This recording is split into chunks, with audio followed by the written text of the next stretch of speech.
여러분 안녕하세요. 이야기하는 남자 아이겠습니다.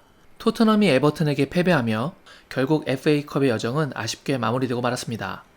하지만 팀의 패배 속에서도 손흥민 선수는 팀이 득점한 4골 모두에 있어서 직접적 또는 간접적으로 관여하는 최고의 도우미 역할을 해냈습니다.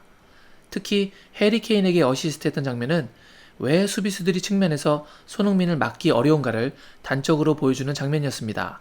오늘은 이것과 관련된 이야기를 해보려고 합니다. 그럼 시작하겠습니다.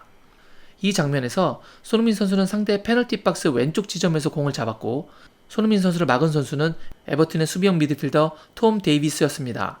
그런데 데이비스의 자세가 손흥민의 정면을 향하고 있는 것이 아니라 한쪽으로 돌아가 있군요. 왜 이런 걸까요?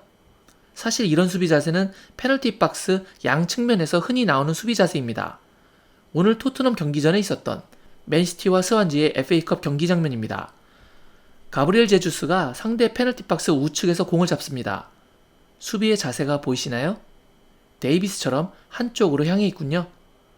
능동적인 공격수와는 달리 상대적으로 수동적일 수밖에 없는 수비수는 이 정도 위험 지역에 위치하게 되면 상황에 따라서는 상대의 한쪽을 봉쇄하려는 이런 비대칭적인 수비 자세를 취하곤 합니다.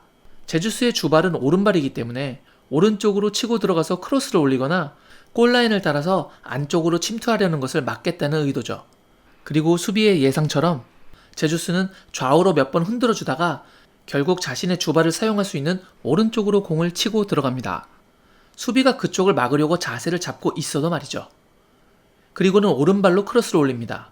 하지만 수비가 비록 막지는 못했어도 자세를 잡고 수비를 했기에 제주스의 반경 1m 이내에 따라붙으며 압박을 가해 크로스가 정확하게 전달되지 못하게끔 합니다. 다시 손흥민과 데이비스입니다. 데이비스는 손흥민을 막기 위해서 앞선 제주스의 상황과 마찬가지로 오른쪽을 막으려는 자세를 취했습니다. 손흥민 선수가 양발잡이라는 것을 몰랐을 리는 없었다고 봅니다. 그럼 왜 오른쪽을 집중적으로 막으려 했을까요? 그의 판단 근거를 정확하게 알 수는 없겠지만 가능한 몇 가지 추론을 해보자면 손흥민 선수가 코너킥을 차는 발은 늘 오른발이다 보니 순간적으로 오른발이 주발이라고 인식했거나 아니면 오른쪽을 내어주면 골대가 잘 보이니 직접 슈팅을 가져갈 수 있고 어쩌면 그것이 더 위험하다고 판단한 것일 수도 있죠.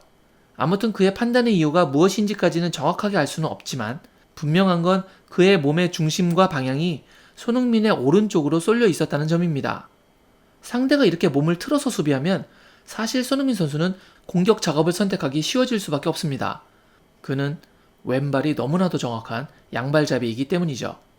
오른쪽으로 쏠린 데이비스에게 스텝 오버 동작으로 오른쪽으로 살짝만 페이크 모션을 잡아주고 순간적으로 반대 방향인 왼쪽으로 치고 들어가면 데이비스 입장에서는 순간 흔들린 중심을 잡은 후 오른쪽으로 돌아가 있는 몸을 왼쪽으로 돌리면서 손흥민 선수를 따라가야 합니다. 그럼 이 차이가 어떤 결과를 만들어낼까요? 아까 제주스는 오른쪽 방향으로 공을 몰고 가면서 수비와 1m 이내의 거리에 붙어 있었지만 손흥민 선수는 반대쪽으로 치고 나가면서 무려 약 3m 이상의 거리를 벌렸습니다. 상대의 압박과 견제가 없는 상태에서 크로스를 올리다 보니 케인에게 정확하게 패스가 연결될 수 있었고 왼발로 지체 없이 올리다 보니 커버를 들어오는 수비가 달라붙기 전에 안전하게 공이 방출될 수 있었던 것이죠.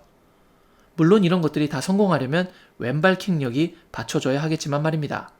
주로 자신의 주발만을 사용하는 경향이 강한 유럽 선수들을 막는 방식인 극단적인 한쪽 방향을 택한 수비로는 손흥민 선수의 양발을 이용한 측면 공격을 막기 어려울 수도 있습니다.